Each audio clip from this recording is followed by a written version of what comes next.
대한민국 중심 채널 KBS 1라디오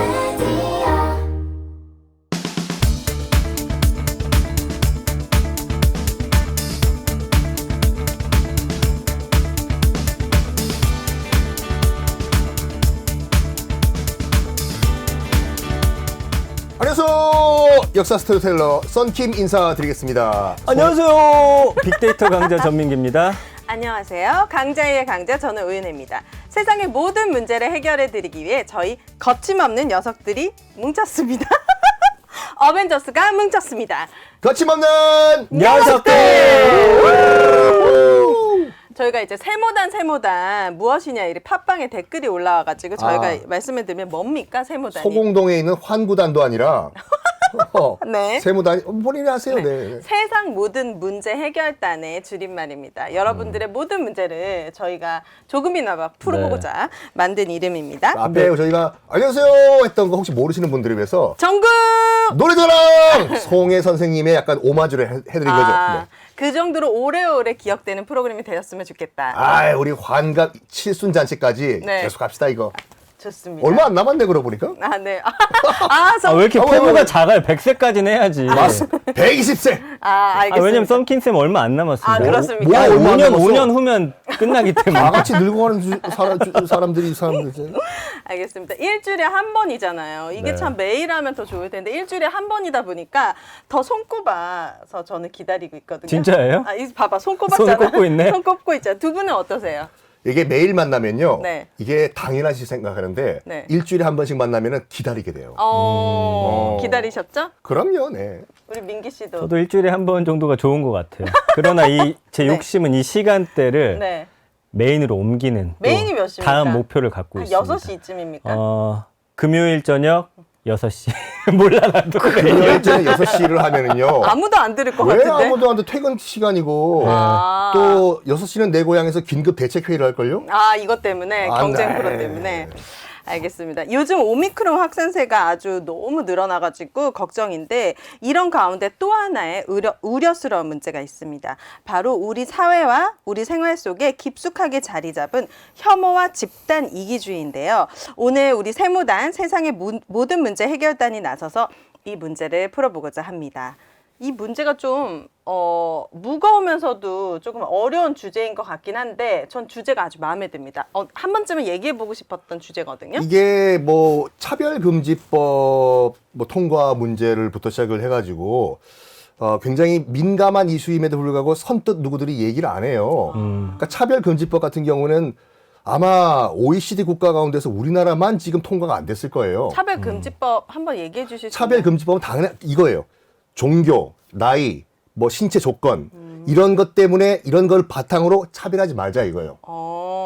그거 이제 법으로 만들어서 그걸 어길 경우에 처벌할 수 있게끔. 그렇죠. 근데 우리나라 같은 경우에는 차별금지법을 계속 추진했는데 하나 때문에 약간 그 걸림돌 때문에 통과가 안 됐어요. 뭡니까? 동성애. 그러니까 동성애도 아니야. 그러니까 일단 성적 취향을 바탕으로 해서 차별하면 안 된다. 근데 거기에 동성애를 좀 부각을 해가지고 이걸 통과시키면 동성애가 뭐 합법화된다라고 말들을 하셨는데 네. 전 찬반을 얘기하는 거 아니에요. 네. 오해를 풀어드리기 위해서 만드는 건데 동성애는 한 번도 불법인 적이 없어요 우리나라에서. 그렇습니까? 그냥 동성애는 자기 마음이에요. 불법인 적이 없어. 그럼 본인이 선택할 수 있는 게 아니잖아요. 동성애라는 게. 그러니까 이걸 바탕으로 차별을 하지 말자 이거예요. 그럼요. 왜냐면 우리나라 같은 경우는 일단은 부부가 안 되잖아요. 뭐 그게 전 세계적으로 인정돼. 그러다 보니까 둘이 함께 사는 데 있어서 법적으로 좀 보호 못 받는 부분들이 상당히 많더라고요. 뭐 예를 들면 청약이라든지 우리가 기본적으로 누리고 그쵸, 있는 그쵸. 것들이 그게 잘 안 되기 때문에 뭐 저는 개인적으로 욕 먹더라도 동성애 저는 사실은 찬성하는 부분이 저는 이거예요. 커요. 예. 그러니까 선택은 본인들이 하시는 거죠. 맞습니다. 뭐 하시든 뭐 본인들이 선택을 하는 건데 그들의 선택권까지 우리가 제한을 하면 안 된다 이거예요. 맞습니다. 알겠습니다. 예. 최근에 울산 동구에서 아프가니스탄 특별 기여자 29가구 159명이 정착을 했습니다. 이분들에 대해서 환영하는 사람들도 있지만 그들의 정착을 반대하는 사람들도 많았습니다. 반대하는 이유가 어떤 것들 때문일까요? 일단 그분들이 여기 왜 오게 됐냐면은 특별 기여자예요. 그러니까 아프가니스탄에 있을 때 우리 정부를 도와서 그 대사관에서 일을 했거나 아니면 우리 한국인들을 돕는 어떤 일들을 했는데 네. 그 아프가니스탄 정부 이제 물러나게 되면서 탈레반이 장악을 했잖아요. 네. 이 사람들이 해외에 도왔다. 그 사람들 무참히 살해하고 뭐 그런 학대하고 그래서 이분들을 이제 데리고 온 거거든요. 이 부분에 대해서는 다들 여론이 당연히 우리가 받아줘야지. 그러나 문제는 받아는 주되 우리 동네 안 된다. 우리 동네는 안 된다. 그러니까 지금 391명이 이제 들어왔습니다. 79가구가. 아, 그래요? 이 중에 말씀해 주신 대로 40.2%가 울산에 정착하게 되고 현대중공업에서 마련한 아파트에 살면서 이 29가구의 가구별 1명은 또 이 현대중공업 엔진기계 사업부 협력사에 취업도 확정이 됐어요. 근데 이 사람들이 몰려 사니까 여기 자녀들이 있잖아요. 네. 이 자녀들이 그 주변에 있는 학교에 학교 가죠? 배치가 되는데 그거를 그 많은 네. 그 아이들 한 번에 우리는 받을 수 없다. 그러니까요. 보니까 예. 특별 기여자 25명이 다니게 될 초등학교 학부모들이 난민 수용 적극 반대 등이 적힌 편말을 들고 시위에 나서기도 그래서 했고요. 왜냐하면 네. 이게 보니까 분산시켜라. 근데 제가 볼 때는 사실은 이분들은 뭐 믿고 의지할 데가 없잖아요. 함께 사는 게 맞는 것 같고 네. 여기서 이제 정착하고 나서 이제 자율적으로 뭐 다른 곳으로 이사 가고 분명히 그렇게 될 거거든요. 네. 근데 이제 문제는 뭐냐면 우리가 그동안 이렇게 외국인들에 대한 편견이 있기 때문입니다. 특히나 뭐 아랍이라든지 아니면은 동남아시아 이런 쪽에서 온 분들, 그다음에 또 중국 동포들 언론이나 영화 같은 데서 이분들이 약간 뭐 범죄를 일으키거나 이런 게 사실은 뉴스가 좀 많이 보도가 되면서. 됐어요. 그래서 이분들이 우리 아이들하고 살면서 우리 아이들한테 좋지 않은 영향을 미칠 거다라는 좀 안 좋은 생각들을 노파심. 갖고 계신 것 같아요. 네. 근데 뭐 이분들은 사실은 그곳에서 굉장한 고학력자였고 물론 학력으로 또 나누는 것도 말이 안 되지만 네. 어쨌든 그곳에서 굉장히 또 엘리트로서 살아오셨던 분들이기 때문에 제가 볼 때는 한국 사회에 함께 젖어들기 위한 노력을 하면 할 사람들이지 뭐 범죄를 일으키거나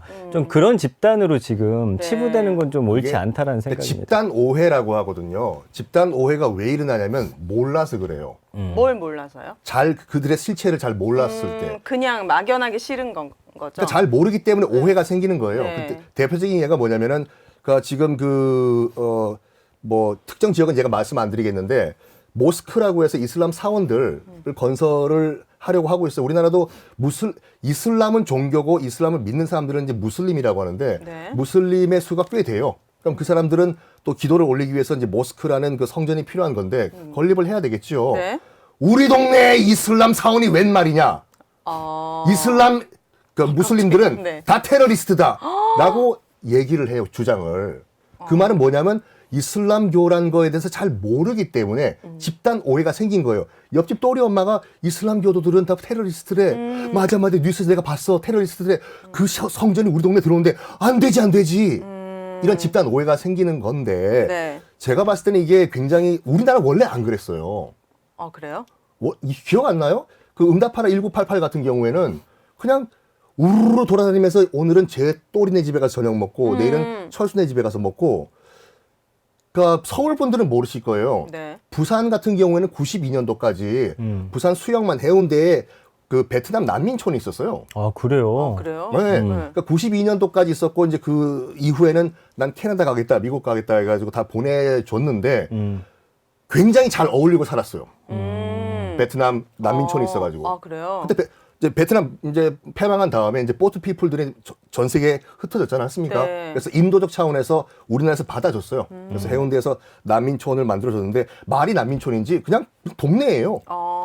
벽이 있었던 것도 아니고 저는 그 당시 이제 해운대 옆 동네 살았거든요. 네. 서로 다 어울리고 살고 뭐 한국말 다 배우고 이 친구들이 네. 처음으로 월남 쌀국수도 한번 먹어보고 80년대 네. 때 근데 왜 이렇게 제가 봤을 때 IMF 터지고 지나고 난 다음부터 사람들 되게 각박해진 것 같아요. 각박해졌다. 마음의 문제입니까 그러면? 그렇죠. 그러니까 이 사람들 때문에 내가 가져야 될 걸 누려야 될 것을 내가 뺏긴다. 내 밥그릇을. 내 밥그릇을 얘네들이 갖고 간다. 그게 이제 유럽의 독일이나 영국 같은 경우도 워낙 난민들을 많이 받다 보니까 우리 일자리를 저들이 빼앗아가고 있다라는 생각이 좀 강하더라고요. 네. 근데 우리나라는 사실은 그렇게 난민을 많이 수용하는 국가도 맞아요. 아니고 네. 이제는 뭐 글로벌 시대잖아요. 다양한 인종들과 함께 더불어 살아가야 되는 그런 네. 시대이기 때문에 글쎄 또 이렇게 하면 그럼 너네 옆 동네, 너네 바로 집 옆에 이 사람들 수용할 수 있냐 또 물어볼 수도 있을 것 같아요. 네. 저한테. 네. 그러니까 수용이 뭐 난민촌뿐만 아니라 이른바 그들 입장에서 봤을 때는 혐오 시설이 들어올 경우에 가장 걱정하는 게 뭐냐? 범죄뿐만 아니라 집값 떨어진다고 걱정들을 해요. 이건 굉장히 뭐라고 할까? 잘못된 접근이라니까요. 저도 기억나는 게 그 강동구 쪽이었나요? 특수학교 설립을 두고 강서구 네. 쪽이었나요? 그걸 반대한다고 해가지고 그 장애인을 가진 부모들이 와서 무릎 꿇고. 꿇고 막 기억하시네요. 네, 그리고 그게 영화로 다큐까지 왔는데 우리 사회가 너무 각박해진 게 아닌가라는 생각이 아니 그럼 이렇게 들어요. 하면 어떡해요? 난민분들 계신 곳에 국제학교 지어주는 거예요. 그래서 정말 많은 우리 대한민국 아이들이 가고 싶어하는 학교를 만들어주면 또 집값 올라간다고 좋아하지 않을까요? 전민기 팀장을 국회로. 아 그래요? 네. 나 한 표 찍을게. 예. 탈북하신 분들도 굉장히 힘든 걸로 주변에 아유. 차가운 시선 너무 많이 받고 있고 맞아요. 특히 탈북자 임대 아파트에 사는 청년들의 마음의 상처를 정말 많이 받는다고 하는데 이 부분에 대한 자료가 있을까요?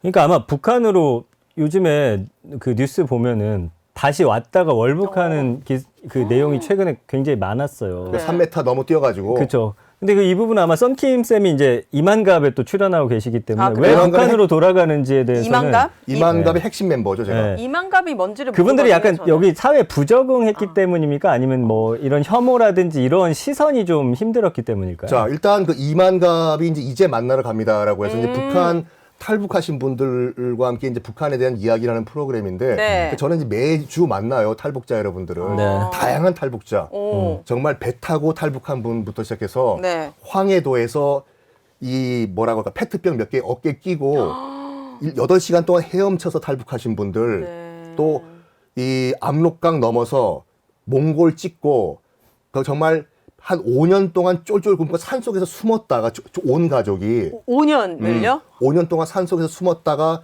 그 과정에서 이제 탈북하는 과정에서 딸이 또 어린 딸이 굶어 죽고 어렵게 몽골 지나서 한국에 입국하신 분들 많은데 그분들이 하는 말이 이거예요. 한국 사회에서 알게 모르게 탈북자들을 우리나라 헌법상은 북한에 사는 주민들도 우리나라 국민이에요. 아 헌법상은? 그래서 탈북자들이 우리나라 들어오는 순간 네. 귀화 시험 보지 않고 도착하는 순간 바로 국민이 돼요. 이렇게 힘들게 오신 분들이 다시 북한으로 건너 가는 이유가 뭐냐면 네. 얼마 전에 그 강서구의 그 탈북자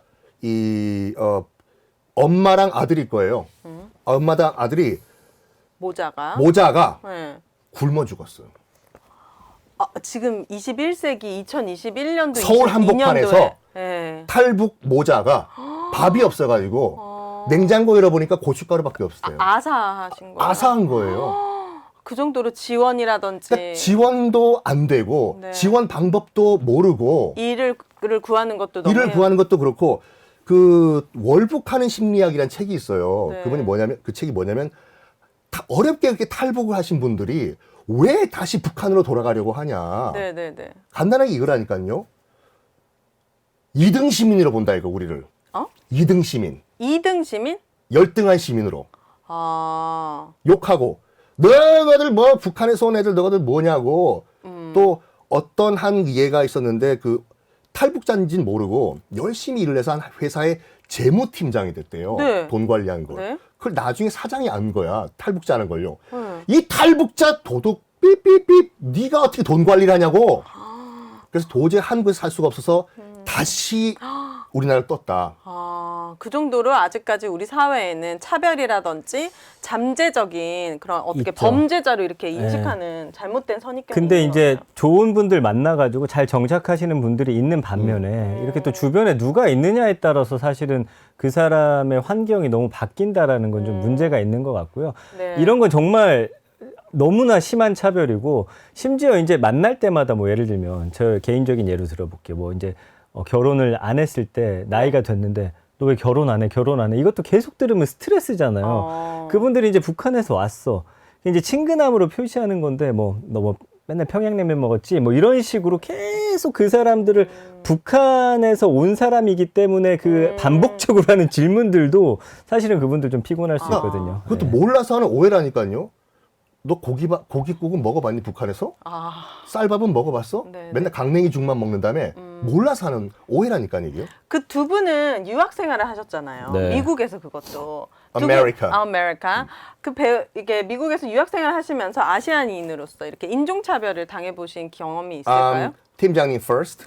저는 이제 그때가 이제 88년도니까 그 아시아인들에 대한 그런 혐오가 있었던 것 같아요. 근데 이제 뭐 예를 들면 저 옆집에 할아버지가 사셨는데 네. 제가 이제 축구공 같은 거 갖고 놀다가 차 밑으로 들어가서 네. 그거를 이제 꺼내려고 막 했는데 이분이 우리 집에 와서 똑똑똑 두들기면서 저희 아버지한테 저 애가 지금 차 밑에 뭐 저 차를 지금 어떻게 하고 있는 것 같다. 도난하거나 고장 내거나 그런 거 같으니까 주의시켜라라든지 아니면 뭐 이제 애들 중에는 약간 뭐 생선 비린내가 난다라거나 아니면 뭐 이런 식의 발언들을 좀 들었던 기억이 있어요. 이게 사실 지금 지나고 보니까 네. 그 또한 차별이 아니었나라는. 그리고 거. 영국에 네. 축구 보러 가셨을 때 에스컬레이터 내려오는데 그때는 전분기 아니, 팀장님을 난 보면서 코로나 전이지만 깜짝 놀랐다니까요. 원숭이 프리미어 리그를 네. 직관하러 영국을 가서. 네네 그때 또 혼자만 차별을 그때 뭐냐면 이제 개그맨 양상국 씨랑 그다음에 우리 그 방송을 유튜브를 찍으러 갔던 건데 네. PD랑 그다음에 2명이랑 해서 4시 갔는데 다 양상국 씨 키가 엄청 키 크고 크십니다. 다 이제 등치 덩치가 있어요. 좋습니다. 그 유독 저만 지나갈 때마다 약간 고등학생 같은 애들이 와가지고 툭툭 치면서 막 혀를 이렇게 낼름낼름 하면서 약간 막 비웃고 약간 막 여성스러운 제스처를 하면서 저를 놀리고 이런 대놓고. 거를 10일 있었는데 네. 한 4번 정도 당했어요. 그리고 한 번은 지하철을 탔는데 한 여성 아주머니 분이 갑자기 제 귀에다 대고서 네. 엄청 진짜 욕을 귀에다 대고 갑자기 니네 나라로 돌아가라. 너 여기 앉지 마라. 냄새 난다. 뭐 이런 식의 막 발언도 하고 그래가지고 제가 아니 10일 동안 이 정도면 내가 1년, 2년 살면 여기서 무슨 꼴을 당할까? 아니 유독 전민기 씨한테만 그랬다는 거죠? 제가 좀 키도 작고 빼빼 마르고 좀 약해 보여서 그랬는지 네. 많이 당했습니다. 아, 네. 정말 아이고. 슬프네요. 이제 그 미국 같은 경우에는 누가 이런 말 하잖아. 인종의 용광로다. 다 어울려 사는. 그쵸 라고 그쵸. 말하는데 절대 그렇지가 않다니까요. 서로 각자 도생 따로따로 사는 사회예요. 아, 그래요? 융합 절대로 안 돼요. 이제 일반적으로 이제 백인 주류 사회가 이제 흑인 마이너리티를 이제 그 차별을 하지 않습니까? 네. 흑인들도 자기들보다 못하다고 하는 또 소수민족들을 또 차별을 해요. 차별이 또 차별을 낳았군요. 요즘에 그 뭐라고 할까 이제 코로나 터지고 난 다음에 그 트럼프가 시작을 했어요. 솔직히 트럼프가 이 코로나 바이러스를 차이나 바이러스라고 해버렸거든요. 그래가지고 이 코로나 사태가 중국인들부터 시작을 했다라는 오해와 편견이 퍼진 거예요. 미국 사회에. 네. 딱 봐가지고 누가 중국인인지 일본인지 알 수 없지. 알 수 없잖아요. 네. 모르죠. 아시아인에 대한 무차별 테러가 지금 발생하고 있어요. 지금 보니까요. 코로나19 확산 이후에 엄청난 혐오 네. 범죄가 외국에서 동양인을 향한 그 무차별 혐오 범죄가 일어나고 있습니다. 그 아주 데이터를 제가 심각합니다. 가지고 왔는데요. 네. 그 작년에 뉴욕시에서 발생한 아시안 증오 범죄가 코로나 팬데믹 이전에 5배가 증가했다. 예, 그래서 그 뉴욕 시경 NYPD라고 있죠. 거기 네. 이제 발표한 걸 보니까 뉴욕 전역에서 이건 작년 6월 말까지 데이터긴 한데 아시아인 증오 범죄가 총 105건. 그 전해 같은 기간 발생한 21건에 비해서 400%가 증가를 했더라고요. 와. 근데 여기서 웃긴 거는 그냥 외모만 아시아인이지 미국인인 사람도 꽤 많았던 그쵸, 거예요. 그쵸. 그러니까 이게 보니까 같은 기간 동안 전체 증오 범죄가 320건 발생했는데 이건 또 그 전해 같은 기간에 비해서 139%나 증가한 거예요. 그래서 유대인, 흑인, 백인, 무슬림, 히스패닉, 성소수자에 대한 증오 범죄도 함께 증가를 했는데 네. 그 중에서 유독 아시아인에 대한 그 증오 범죄 비율이 굉장히 높았다라는 거. 네, 최근 한국인 외교관이 뉴욕 맨하튼에서 묻지마 폭행 당했고요. 이번 달 2월 13일에는 뉴욕에서 한국계 여성이 노숙자에게 그 영상 살해를 당했습니다. 너무 진짜 그게 보면은 아파트 복도에 이제 걸어가는데 그 노숙인이 슬슬 쫓아옵니다. 근데 이분이 인식을 못하고 보통 왜 우리가 문 열고 들어갈 때 그냥 열면 저절로 닫히니까 그냥 들어가는 경우가 있잖아요. 그쵸. 그 닫히기 전에 이 남성이 쓱 들어가는 그 장면까지가 이제 목격이 됐는데 네. 일단은 지금 뉴욕에서는 이게 뭐 증오 범죄다라고 규정 짓진 않았는데 아, 그래요? 아시아인들이 들고 일어섰죠. 이거는 증오 범죄다. 그리고 이제 뉴욕 시장도 아시아인들도 우리의 시민이고 함께 나아가겠다라고 했는데 확실히 이런 범죄 많이 늘었고요. 네. 그 한인 가게 와가지고 무차별 막 폭행하는 맞아요. 그런 마사지샵. 영상도 너무 많았거든요. 그리고 니네 나라로 돌아가라. 제가 이제 요즘에 보는 그 유튜브 채널 중에 여행하시는 분들이 있는데 이분들이 다니면서 찍은 영상 중에 뭐 이탈리아, 유럽에서도 카메라 들고 있으면 네. 그 아줌마들도 너 니네 나라 돌아가라. 너네 때문에 우리 병 걸렸다. 그러면은 사실 거기서 보니까 맞서가지고 막 따지고 이야기하잖아요. 네. 그럼 사과해요. 오. 근데 또 막상 이게 약해지면서 당하기 시작하면 막 주변에서 또 들고 일어나더라고요. 근데 그 무섭잖아요. 거기서 덤볐다가는 또 그쵸. 폭행으로 또 이어지기도 하니까. 사실 아시아인으로서 어떻게 대처해야 될지. 네, 이 서양 사회에 다닌다라는 것 자체가 이렇게 공포스럽다. 아, 이게- 저는 경험했기 네. 때문에 굉장히 무서워요. 이게 방금 왜 일어나냐면 쭉 역사적으로 봤을 때 미국 주류 사회에서 백인 주류 사회가 흑인들로 공격을 받으면은 그 이제 소수민족이죠. 그 이 분노의 화살을 다른 소수민족한테 전략적으로 아주 나쁜 전략이에요. 옮겨버려요. 그 대표적인 얘기가 뭐냐면 1992년에 LA 폭동이었거든요. 아, 네. LA 폭동은 왜 일어났냐면 로드니 킹이라는 흑인 남성을 음주운전 했던 음주운전 남자. 안 했어요. 아, 그래요? 과속했다고. 아. 과속했다고 로드니 킹을 백인 경관 4명이 엄청 때렸잖아요. 새벽에 두들겨 팬 거예요. 네. 그걸 누가 찍었어, 비디오 카메라로. 그걸 언론에 공개를 하는 거예요. 네. 난리가 난 거죠. 백인 4명이 흑인을. 흑인을 두들겨 팬 거를 누가 찍어서 언론사에 넘긴 거니까 네. 4명 경관들 재판을 받았어요. 백인 경관들. 네. 근데 1992년 4월 29일 날 4명이 다 무죄로 풀려나요. 어. LA에 있던 흑인 사회가 들고 일어난 거예요. 백인들 어떻게 다 무죄로 석방이 됐냐. 근데 백인한테 풀어야 되는데 왜 코리아타운이 자, 타겟이 됐어요? 내가 현장에 있었잖아요. 네. 아, 그때 미국에 나 계셨습니까? 죽을 뻔했다니까 그때. 어머나. 아니 TV를 보고 있는데 우리 동네가 불타고 있어. 웬일이냐 했더니 창밖에서 총소리가 나는 거야. 타닥타닥타닥. 너무 무서워요. 창문 열어보니까 네. 폭도들이 지나가고 있어 이렇게요. 네. 아 그래가지고 어떻게 된 거냐면 사우스 센트럴 LA라고 해서 LA의 남쪽에 있는 것이 흑인 커뮤니티였어요. 네. 여기서 들고 일어나서 어디로 올라가려면 흑인들 제가 폭도라고 쓸게요. 미국 언론들도 폭도라고 했기 때문에 루터라고 했기 때문에 네. 폭도들의 시위대가 북쪽에 있는 시청, LA 시청과 관공서 쪽으로 치고 올라가는 거예요. 네. 치고 올라가요. 근데 올라가면 안 되잖아. 아, 백인들 입장에서는 LAPD라고 LA 시경 경찰들이 어떻게 했냐면은 북쪽으로 올라가지 못하게 하고 이 서쪽으로도 못 가게 막았어요. 서쪽엔 베버리 힐스가 있거든요. 아, 부촌이. 부잣집 동네. 이 폭도의 방향을 동북쪽으로 뚫어버린 거야. 다 막아버리고 동북쪽만 뚝 뚫었어요. 네. 방을 안 했어. 거긴 뭐가 있나요? 코리아타운이 거기 있었어요. 아니 근데 흑인들도 알잖아요. 여기는 백인의 그게 아니라. 왜 그러냐면 그 아주 나쁜 전략이었던 게 뭐냐면 네. 흑인들과 그 당시에 흑인들과 한인 사회도 약간 사이가 안 좋았어요. 왜냐하면 이 LA 폭동 터지기 얼마 전에 두순자 씨라고 네. 그 한인 교포예요. 교포인데 그 슈퍼마켓을 운영하시는 분이었거든요. 네.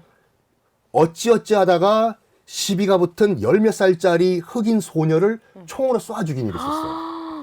여기에 악감정이 있던 상태를 백인 커뮤니티가 악용을 한 거예요. 백인 커뮤니티가. 그러니까 경찰들뿐만 아니라 아, 네. 요 격분을 한 흑인 폭도들을 한인타운 쪽으로 이렇게 올라가게 만들자.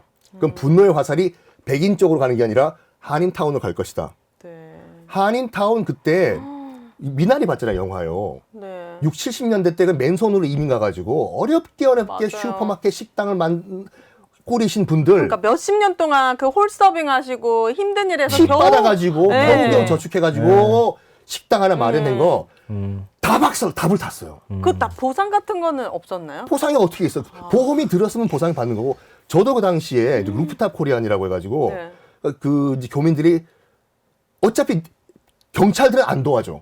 경찰도 도망갔어요. 근데 내 식당이 곧 불타게 생겼어. 네.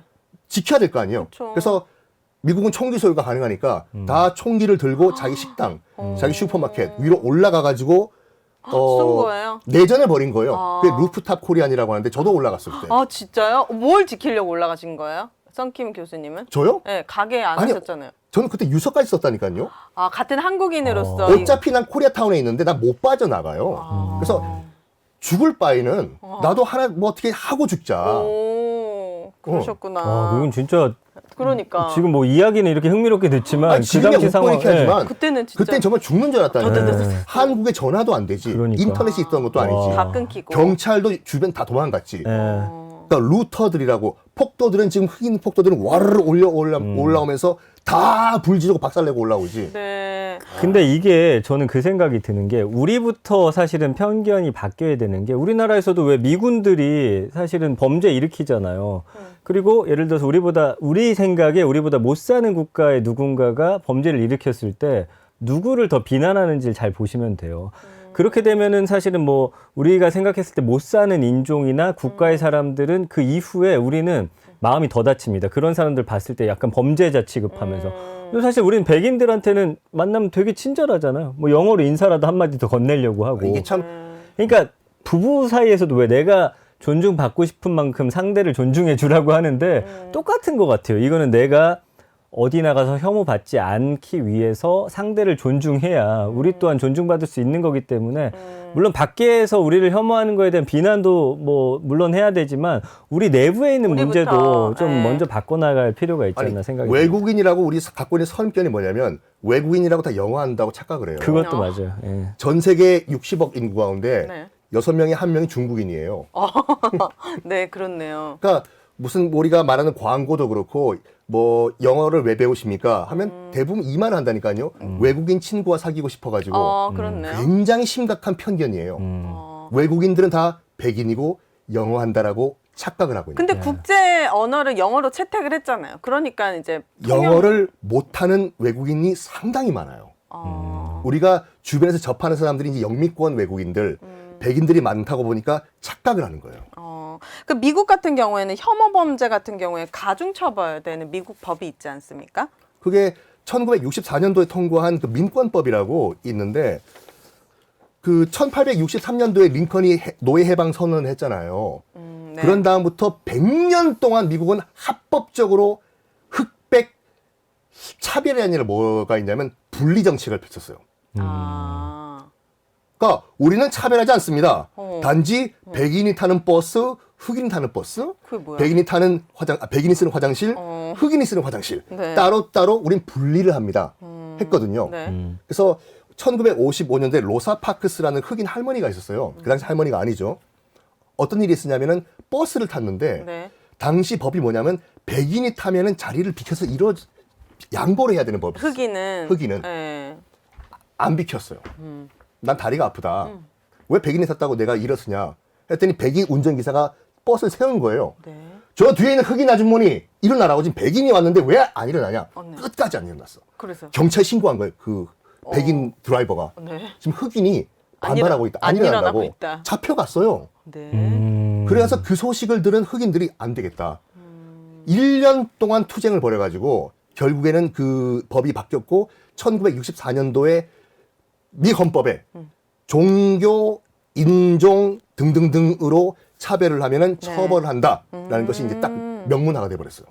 이게 코로나 팬데믹 이후에 이제 중세 유럽과 흑사병 이렇게 공포와 혐오가 떠오르는데 마녀 사냥 같은 것도 떠오르고요. 좋은 TV 프로그램 이름인데 잘못 지었어요 그때. 홀로코스트와 이슬라포비아 등 역사 속에서 굉장히 혐오, 유대인 혐오 이런 것들이 있는데 우리가 좀 기억해야 할 혐오의 역사 같은 게 있을까요? 홀로코스트 그건 너무 아우슈비츠 폴란드에 있는 그 유대인 수용소에서만 공식적으로 600만 명이 죽었어요. 네. 아니 진짜 저는 많이 한번 죽었네. 가봤어 거기를요. 네. 아우슈비츠에 딱 들어가면 앞에 뭐가 있냐면 아르바이트 마크트 프라이 뭐라고 써 있는 겁니까? 노동이 너희를 자유롭게 하리라라고 독일어로 써 있어요. 네. 하면서 네. 들어가면은 쭉 저 끝에 가면은 가스실이 있어요. 들어갈 수가 있어. 네. 가스실 옆에 보면은 그 당시 이제 유태인들이 끌려와가지고 이제 그 남긴 유품들이 전시가 돼 있는데 네. 가스실 바로 옆에 보면 뭐가 있냐면 그 여성들 머리를 다 칼을 잘라가지고 카페트를 만든 거예요. 독일인들이. 파페트가 전시가 돼 있고 네. 또 옆에 뭐가 있냐면 인형들, 애들. 그만큼 그 어린 아이들까지 아이들은 가스실에. 놀러 가는 줄 알았던 거예요. 아빠랑 함께. 네. 영화 인생은 아름다워. 네, 봤죠. 놀러 가는 것 같이 아이들은 다 인형, 뭐 곰인형 이런 걸 다 갖고 왔어요. 네네네. 근데 그때 꼭 그 유대인으로 이렇게 특정해서 그 사람들을 이렇게 혐오한 이유가 혹시 있습니까? 유대인들 같은 경우에는 유럽에서 2000년 동안 디아스포라라고 해가지고 그 이스라엘이 건국되기 전까지만 하더라도 난민 생활했어요. 그렇죠. 나라가 없으니까. 나라가 없이. 네. 왜 그러냐면은 일단 표면적인 이유는 유럽 2000년 역사를 통틀어 가지고 유럽인들은 다 유대인들을 멸시하고 이 차별했거든요. 딱 한 가지 이유 때문에 그래요. 뭐요? 너희들은 예수님을 죽인 민족이다. 종교적인 이유인 거네요. 결국에. 처음엔 종교적인 이유로 시작을 했는데 네. 그렇구나. 그래가지고 유럽 내에서는 너희들은 예수님을 죽였기 때문에 네. 일단 직업을 가질 수가 없었어요. 딱 부동산도 가질 수가 없고 네. 당연히 공직 진출할 수도 없고 뭐만 가능했냐면 네. 성경에는 이자 놀이를 하지 말라라고 있었거든요. 이자 놀이. 네. 근데 누군가는 뭐 돈 빌려주고 해야 되는 금융업을 해야 되잖아요. 네. 우리 기독교인들 할 수가 없기 때문에 유대인들 너가 해. 너희들 그 성경에서 하지 말라는 거 그 대금 고리 대금업 그걸 해라. 그래서 지금 세계 경제를 유대인들이 그러니까. 쥐락펴락하는 거예요? 그러다 보니까 고리 대금업을 하니까 그 베니스 상인들 네. 그거 있잖아요. 고리 대금업을 하다 보니까 점점 돈은 유대인들이 벌기 시작한 거예요. 네. 역사적으로. 네. 와, 재밌다. 이게 결정적으로 빵 터진 게 뭐냐면 네. 1차 대전 때 네. 1차 대전 이 독일이 패망을 했잖아요. 누군가 이 화살을 받아야 돼. 우리 대독일 제국이 졌어. 이 자존심 어떡하냐? 왜 졌냐? 딱 보니까 유대인들 저 수전노들. 쟤네들은 우리는 이렇게 먹을 게 없어가지고 독일인들은 쫄쫄 굶고 있는데 유대인들은 돈 많이 벌어가지고 스테이크를 썰고 있네. 화살을 글로 돌려버린 거예요. 그렇게 해서 유대인 학살이 이루어진 겁니까? 역사적으로 유대인 학살들은 많았는데, 그러니까 흑사병이 터졌을 때도 이 비난의 화살을 이거는 유대인들이 우물에 독 타서 그렇다 그래요? 죽여버리고. 이게 그러니까 뭔가 내부에서 하나의 적을 만들면 이게 좀 단합이 잘 되잖아요. 그러니까. 아마 그런 효과를 노린 것 같습니다. 네. 예. 종교와 인종 이런 네. 차별이 그러니까 외부에 어떤 적을 하나 만들어 버리면 우리가 똘똘 뭉치게 되잖아요. 우리도 거침없는 녀석들이 오윤혜 씨만 없으면 더 잘 될 것 같다는 생각을 해요. 어떤 인과관계가 있어요? 증명해 보십시오. 증명해 보셔. 아, 똘똘 뭉치자는 겁니다. 아, 내부에 더 잘 되기 네. 위해서. 네. 네. 뭐 쇼를 위해서 프로그램을 위해서. 아, 저는 괜찮습니다. 네. 어차피 한 귀를 듣고 한 귀를 흘리니까요. 그런데 이게 외국에서만 이런 인종, 뭐 종교 차별이 있는 게 아니라 우리나라에서도 혐오 범죄가 급증했다고 합니다. 와, 이게 이제 코로나 발생 이후에 국내에서 혐오 범죄가 급증했다는 연구 결과가 나왔어요. 저도 이거 보고 좀 깜짝 놀랐는데 네. 한국공안행정학회가 그 데이터를 내놨습니다. 코로나19 이전 이후 혐오 범죄 변화와 혐오 범죄 폭력 수준에 영향을 미치는 요인에 대한 연구 논문에서 이런 네. 결과가 나왔어요. 그래서 그 지난 2006년부터 19년까지 발생한 혐오 범죄가 혐오 범죄 31건하고 2020년부터 지난해 이제 9월까지 발생한 39건, 총 70건 중에 68건을 분석을 했더니 네. 연도별로 혐오 범죄 발생 동향이 보니까 2006년에 1건, 2007년에는 없었고요. 8년도 없었어요. 그래요? 이후 2016년에 5건, 17년에 6건, 18년에 9건, 19년에 5건 정도였는데 네. 코로나19 발생 연도인 2020년에 무려 22건으로 급증했고요. 지난해에도 15건을 기록하게 됩니다. 그래서 이 혐오 범죄 공격 수단을 봤더니 언어 폭력이 34명으로 57.6%였고 신체적 폭력도 32.2%나 되고 흉기 사용 폭력도 10.2%. 그리고 외국인 다문화 가정이라고 하죠. 대상 범죄가 25건인데 전체 42.4%나 되더라고요. 굉장히 많네요. 네, 그래서 코로나19 이후 발생한 범죄 33건으로 전체 55.9%나 되기 때문에 네. 우리나라도 코로나19 이후에 이런 혐오 범죄가 늘었고 그 대상은 결국에는 다문화 가정이었다. 다문화 가정이나 인종 차별. 그래서 네. 우리나라도 사실은 자유롭지 않다. 우리가 꼭 인식을 해야 될 것 그러니까 같습니다. 지금 아까 그 전민기 팀장님께서 뭐 특정 영화가 이제 집단적인 이런 오해를 만들었다라고 말씀하셨잖아요. 네. 뭐 영화 제목은 얘기 안 할게요. 네. 그 몇몇 영화 때문에 대림동 우리 중국 동포 타운이 약간 범죄의 온상처럼 사람들이 오해를 하기 시작했어요. 그럴 수 있을 맞아요. 것 같아요. 그러니까 대림동, 그러니까 일단 중국 동포, 중국 교포라고 해야 된다고 말씀드렸지 않습니까? 네. 조선족이라고 말하는 순간 우리는 그 중국 정부의 그 정책에 말려 들어가는 거예요. 네. 그리고 특히 이제 뭐라고 할까 이제 조선족에 대한 우리가 인식이 뭐 우리보다 못 사는 애들 뭐 중국 국적 이런 식으로 말씀들을 하잖아요. 네. 그렇게 하면 안 된다니까요. 이것도 잘 모르셔가지고 오해를 하는 것인데 그러면 이거 생각 안 해보셨어요? 뭐요? 우리나라 같은 민족이 왜 압록강 건너가가지고 만주 땅에 가서 지금 현재 조선족이란 대접을 받고 있나? 왜 갔을까 이게요? 두 가지 이유 때문에 갔어요. 뭐요? 일제 시대 때 일제 강점기 때 이 뭐 함경도라든지 그 평안 북도 지방에서 살고 있던 우리 백성들이 먹을 게 없어서 살려고 만주 땅으로 건너갔어요. 네. 그게 첫 번째고 두 번째는 독립운동하려고 우리나라 땅에서는 조선 땅에서는 안 되니까 압록강 건너가지고 만주 땅에 가서 독립을 운동을 한 사람들이에요. 그 사람들의 후예가 지금 만주 땅에 남아서 중국 국적을 취득하고 조선족이 됐는데 어떻게 보면 우리가 책임져야 돼요. 우리 때문에 가신 분들이기 때문에. 근데 그걸 뭐 영화에서도 조선족 하면서 비하면은 눈물 나는 거죠, 솔직히요. 저는 이런 인종에 관련된 차별도 기억나는데 혐오 번자하니까 그 엘리베이터에서 내린 노인이 자기가 눈을 마주쳤다는 이유로 20대인가 청년이 엄청난 폭행을 해가지고 그 연세가 많으신 분께서 중태에 빠졌던 사건이 기억나거든요.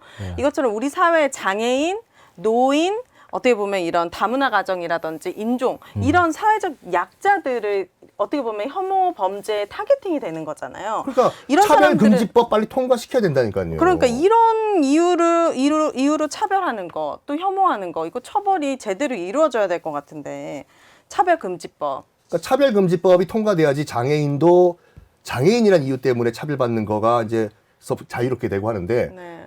이 차별금지법만 통과시키려고 하면은 거기서 종교적인 뭐랄까 아까 성적인 문제 가운데서도 언급도 안 돼 있는 동성애 문제를 확 부각시켜가지고 약간 주객이 전도돼가지고 통과가 안 되는 거예요. 그래서 독일이 가장 이런 혐오 범죄에 대해서 강하게 대처를 하고 있어요. 네. 그러니까 독일의 경우는 이제 강력한 혐오 금지법을 시행하고 있는데 그 인종, 국적, 종교를 이유로 개인이나 집단에 대한 증오를 선동만 해도 3개월 이상 5년 이하의 징역형에 바로 징역, 처해지게 되고요. 감옥 갑니다. 캐나다도 형법과 인권법 근거로 해서 고의성 있는 혐오 표현만 하더라도 최대 징역 2년형에 처해지게 되고요. 네. 뉴질랜드 같은 경우는 이제 증오 발언 법안을 토대로 해서 뭐 인종이나 피부색, 민족에 대해서 혐오 표현을 할 경우에는 네. 징역 3개월이나 7천 뉴질랜드 달러 벌금을 부과하고 있는데 최근에는 징역 3년, 벌금 5만 뉴질랜드 달러로 처벌 규정을 강화할 계획을 갖고 있다라고 말을 독일 하고 같은 경우는 정말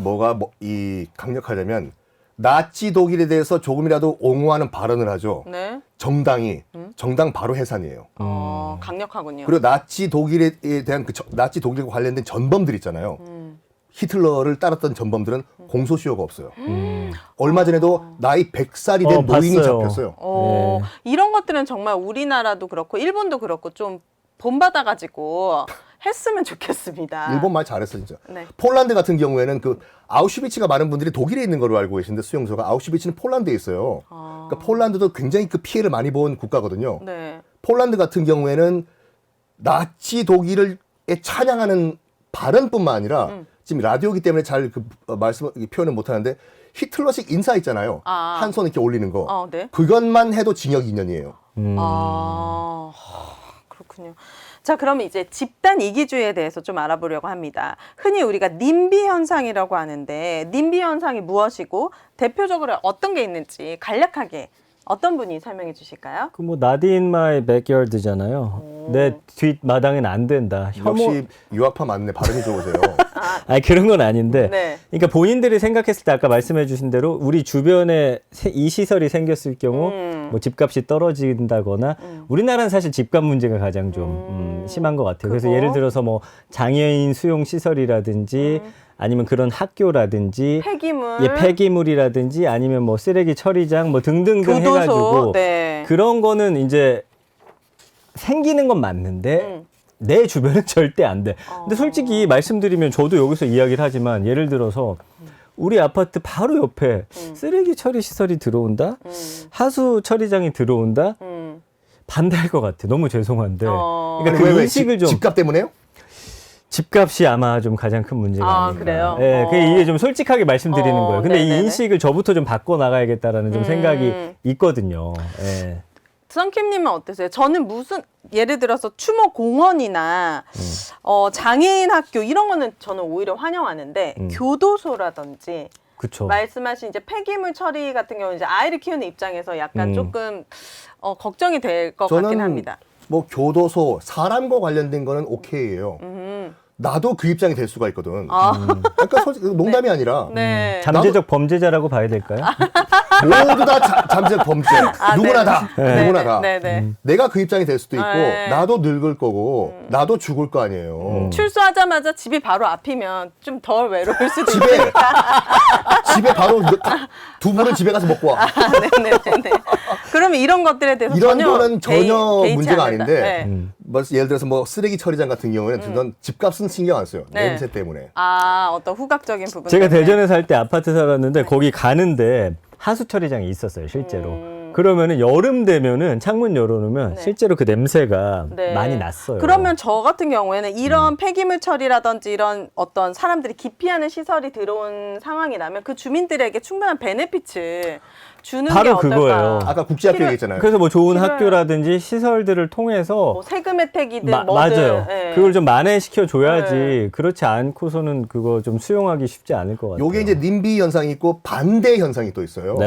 핀피 현상입니다. 핀피. 이건 뭐의 약자입니까? 팀장님? Please in my front yard. 오. 이거는 이왕이면 우리 집 앞으로 맞아. 뭐 GTX 같은 거, 아니면 지하철역 같은 거, 국제학교 같은 거, 백화점.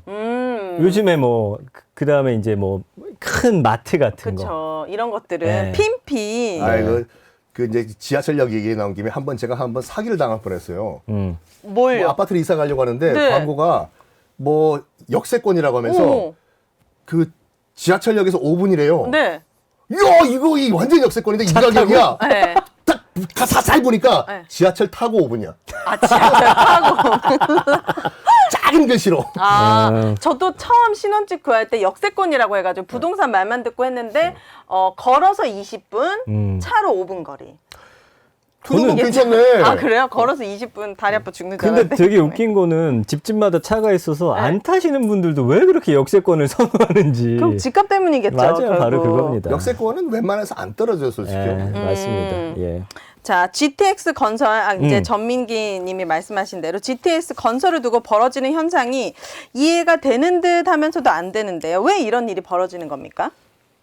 예를 들어서 GTX 건설이 무조건 다 환영하는 사람도 있지만 네. 이게 확실하게 노선이라는 게 뭐 정해진 것도 있고 예정이지만 또 취소될 수도 있는 거잖아요. 그러니까 이제 김포가 원래 이제 포함이 됐다가 다시 발표했을 때 안 돼가지고 난리가 났겠네요. 왜냐면 이미 들어온다라는 이야기가 나온 이후에 그쪽 집값이 이미 올랐고 그 다음에 그것 때문에 여기를 내가 이 가격을 주고 샀는데 안 들어온다라고 하니 근데 이것도 결국에 보면은 강남까지의 그 접근성 또 심지어 강남에서 일도 안 해. 뭐 저도 그렇잖아요. 근데 일단 강남 쪽으로 뚫리면 어떤 노선으로 뚫리느냐. 그때 이런 약간 것도. 그게 이제 그 핀피 플러스 님비가 된 게 뭐냐면 네. 강남을 통과하기로 했어요. 네. 그러니까 강남 주민들이 이제 반발하는 거야. 맞아요. 우리 집 밑으로 공사를 해야 되기 때문에 집 시끄럽다고. 흔들린다고. 어쩌라고. 쉽지가 않네요, 정말. 이런 식으로 혐오 집단 이기주의를 이제 아니 왜 본인은 얘기 안 했어요? 뭐요? 뭐 집 근처에 그러면은 네. 그 쓰레기 처리장 같은 게 들어오면 안 된다. 반대하겠다. 제가 얘기했잖아요. 이 다 추모공원, 장애인 관련 시설 다 환영합니다. 하지만 이제 폐기물이라든지 범죄가 연상되는 이제 교도소라든지 이런 것들이 약간 꺼려질 수 있을 것 같다. 뭐 할 거면 베네핏을 줘라. 이제는 다 끝났기 때문에 말씀드리지만 네. 그 격동의 제 국민학교 초등학교 시절 때 네. 우리 국민학교 부산이잖아요. 어. 바로 창문 열자마자 약간 제가 그 노이로제가 있는 것이 아니, 뭐가 있었군요. 창문 열자마자 연탄 공장이랑 아, 그 부산 소주 공장이 있었어요. 그럼 냄새가 많이 나나요? 많이 나죠. 그 고구마 발효시키는 거. 아, 초등학교에 그런 것들이 조금 마음에 걸립니다.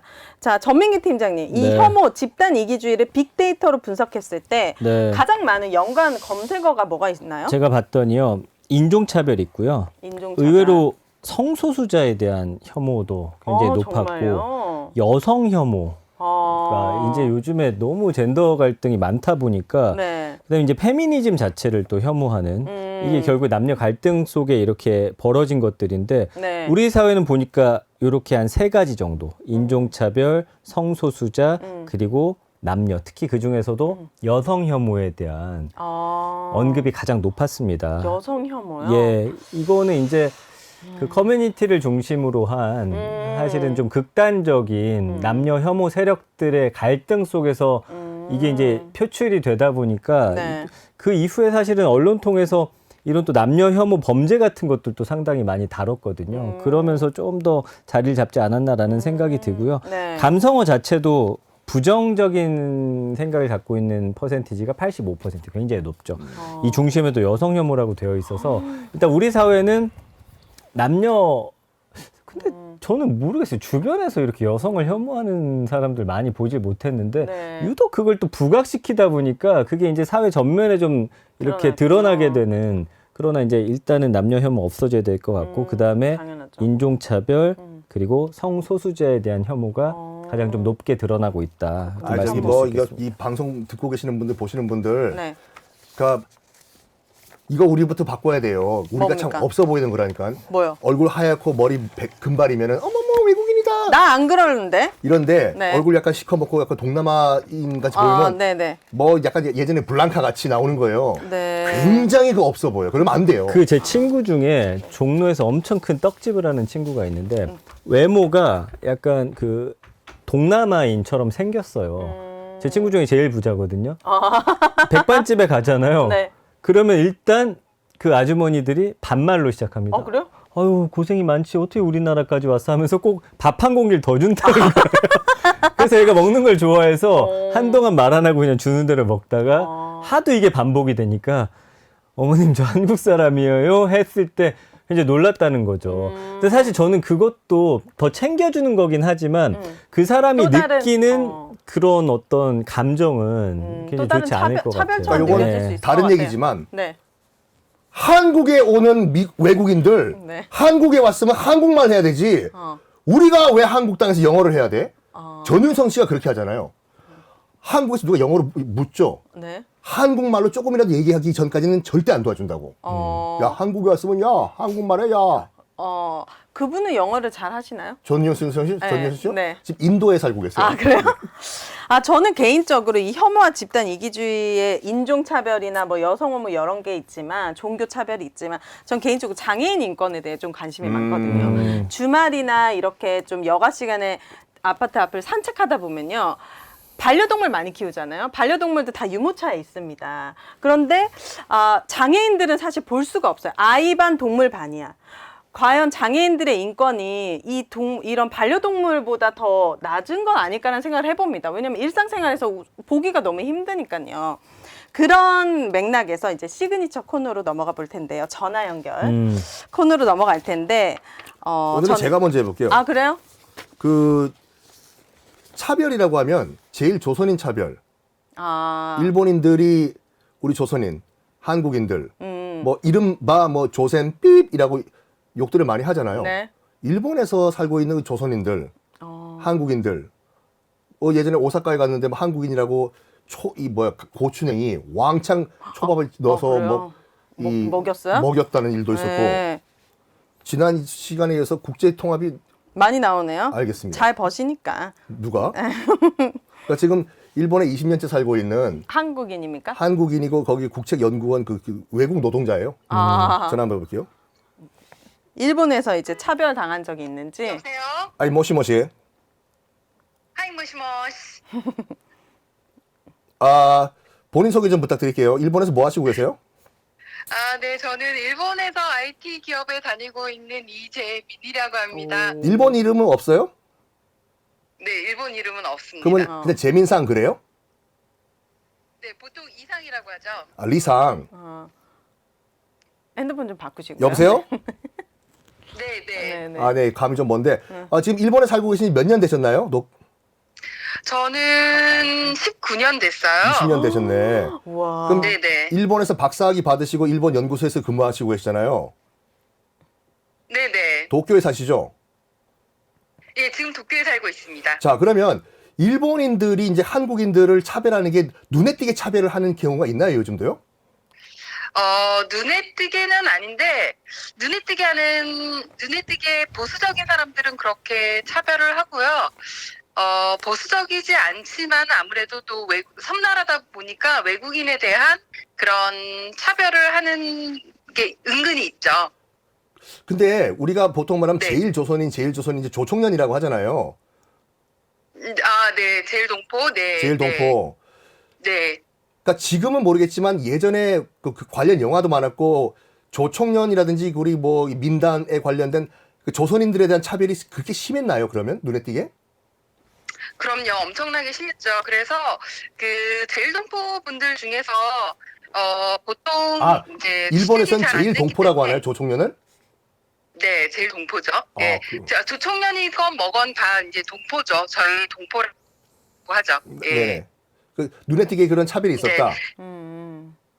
예, 그래서 거의 이제 취직을 할 수가 없었기 때문에 하게 된 게 이제 빠띵코라든지 야키니쿠라든지 그런 일들을 할 수밖에 없었죠.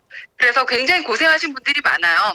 아, 그 네. 그럼 제일교포들이 할 게 없어가지고 어쩔 수 없이 했던 게 이제 빠찡코 사업이다. 그럼요. 아무도 안 했던 것들을 할 수밖에 없었죠. 그래서 성공을 했었고, 예. 근데 뭐 성공하신 분들은 굉장히 많지만 굉장히 힘드셨어요. 네. 근데 약간 뭐 멍청한 질문일 수도 있겠지만 나중에 코로나 끝난 다음에 우리가 이제 일본 여행을 다시 갔을 때 뭐 얼마 전에 네. 뭐 오사카에 있는 그 초밥집에서 무슨 고추냉이 테러를 당한다든지 뭐 우리가 네. 한국인으로서 인종차별을 만약에 일본 현지에서 당하면은 우리가 어떻게 해야 돼요?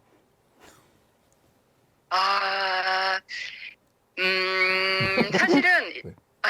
굉장히 어려운 질문인데요. 인종차별을 당하면 사실 그 자리에서는 싸움을 안 하는 게 가장 좋은 일이죠. 아, 일단은 그냥 왜냐하면 네. 네, 말이 그만큼 안 되는 거잖아요. 그리고 경찰서에 신고하시면 됩니다. 경찰서에 바로 신고하면 된다. 네. 네, 네. 혹시 본인이 20년 동안 도쿄에 살면서 그 한국인으로서 차별받은 적이 있으신가요? 우선 제가 이제 집을 렌트를 하는데 이제 렌트를 할 때 이제 심사가 있어요. 아. 집을 빌리기 위한 심사가 있는데 이 외국인이라고 해서 집을 안 빌려준 경우가 있었어요. 한국인이라고? 예. 네. 그런 경우는 굉장히 많습니다. 예전에는 굉장히 그런 부분들이 많았고 지금 많이 개선됐다고 하는 하지만 그래도 아직까지 그 한국인이라고 외국인이라고 집을 안 빌려주는 사태가 있어요. 아. 그리고 예, 회사에서도 아무래도 외국인이다 보니까 똑같은 능력을 가지고 있더라도 이제 임원까지 승진할 수 있는 가능성 굉장히 적죠. 자, 그럼 마지막으로 짧게요. 네. 이 방송을 지금 그 듣고 계시네. 일본인들도 많이 청취자들 듣고 있거든요. 아, 네, 네. 그렇습니까? 그래서 네. 일본인 청취자들께 네. 인종차별 좀 하지 마시라고 그리고 한국 사랑해 주시라고 좀 일본어로 해주시면 안 돼요? 네, 알겠습니다. 皆さん、仲良く、韓国と、日本と仲良く、やっていきたいと思います。韓国を、愛してください。 감사합니다. 네. 네, 감사합니다. 감사합니다. 빠이빠이. 저는 네. 뭘 느꼈냐면 아까 그 유대인들한테 본인들이 안 하는 거 이제 시켰잖아요. 시킨다. 근데 여기서도 일본인들이 안 하는 거 빠찡코. 우리 조상님들이 하셨고 네. 우리나라에서도 우리가 하기 싫어하는 3D 이런데 이제 뭐 동남아라든지 외국인. 노동자들이 맞아. 많이 계시거든요. 네. 그래서 사실은 우리가 해야 되는 일 아니면 어려운 일, 힘든 일인데 그분들을 이게 지적을 약간 잘했어. 반복되고 왜냐면 있네요. 네. 예. 제일 동포들 그 조총련이라고 막 일본에서 그 빠찡코 도박 사업이 나는 사람들이다라고 말들을 하는데 이분이 말씀하신 것처럼 할 게 없어서 어쩔 수 빠찡코밖에 없이. 할 게 없어서. 네네. 자, 바로 들어갑니다. 저는 이제 장애인 얘기했기 때문에 네. 특수학교에서 장애인 아이들을 가르치는 선생님에게 아니 다들 지인이 어떻게 그 자, 방송에 맞게 다 있습니까? 짧고 굵게 신기하네. 한 가지만 거침없는 물어보고 녀석들이네. 끊겠습니다. 여보세요? 네, 안녕하세요. 오인혜 씨. 그 잠깐 어디 학교 누군지만 얘기하고 질문 들어가도록 하겠습니다. 네, 안녕하세요. 저는 광주광역시에 있는 광주선호학교에서 청각장애 학생들을 가르치고 있는 오인혜라고 합니다. 혹시- 네, 제 동생입니다. 아, 자매분이시군요. 네, 네. 목소리가 반갑습니다. 아름다우시네. 네, 반갑습니다. 어떡해. 네, 제가 질문을 하나만 할 텐데 이제 장애인과 장애인 가족들이 받고 있는 가장 큰 차별이 어떤 게 있는지 또 우리 사회에 바라는 게 있다면 어떤 게 있는지 짧게 답변 좀 부탁드립니다. 우리 장애 아이들은 이제 가장 큰 어려움은 지금 코로나 상황인 것 같아요. 이 코로나 상황에서 저희 아이들 같은 경우에는 이제 너무 떨리. 네, 근데 괜찮습니다. 오롯이 그 확진자가 발생했을 때나 자가격리나 재택치료가 됐을 때 오롯이 부모님들이 그거를 다 감당해야 하거든요. 그렇죠. 그러니까 근데 그 감당하는 과정에 있어서 일반 아이들과 너무나 다른 게 그 고립된 환경, 폐쇄적인 환경에서는 아이들이 더 많은 스트레스를 받아요. 그래서 오히려 하지 않던 행동을 한다던가 뭐 극단적으로 막 대소변을 더 잘 가리던 아이가 더 막 이런 문제행동 일으킨다던가 폭력적인 행동 그런 것들이 너무나 더 심하고 더 극단적으로 일어나거든요. 그런 신체적, 정신적인 스트레스를 받는 것들이 오로지 부모님의 몫인 게 너무 안타깝고 그런 것들을 이제 사회나 지원받고 돌봄을 받을 수 있는 서비스가 지금 너무 없다는 거. 네, 그런 것들이 분명히 필요한데 네. 네, 그런 것들이 너무나 안타까운 것 같아요. 네. 그러면 평소 코로나19는 좀 특수한 상황인데 장애인들은 평소에 가장 느끼는 큰 차별이 어떤 게 있을까요? 이제 코로나19의 특수한 상황 빼고서라도. 저의 이제 경험 같은 경우는 이제 소통. 저는 청각장애 학생들 가르치고 있는데 그 아이가 이제 대학을 진학을 했는데 그 대학 진학하는 과정에서 이제 생활하는 과정에 있어서 소통이 되지 않는다는 이유로 그 아이를 이제 따돌림을 당한다거나 들리지 않을 거야 하고 해서 뭐 이제 그 아이를 비하하는 말을 한다거나 그리고 심지어 그 멘토 학생 그 붙여준 또래 친구 학생까지도 그 아이를 굉장히 괴롭히고 있었더라고요. 그래서 그 아이 자체가 이제 말이 어눌하다 보니까 이제 솔직하게 부모님한테도 말하지 못했는데 알고 보니까 그런 괴롭힘을 당하고 있었는데 그 과정에서 소통이 너무 잘 안 되다 보니까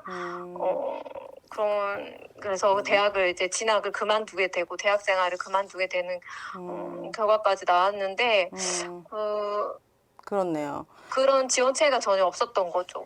장애 학생을 지원할 수 있는.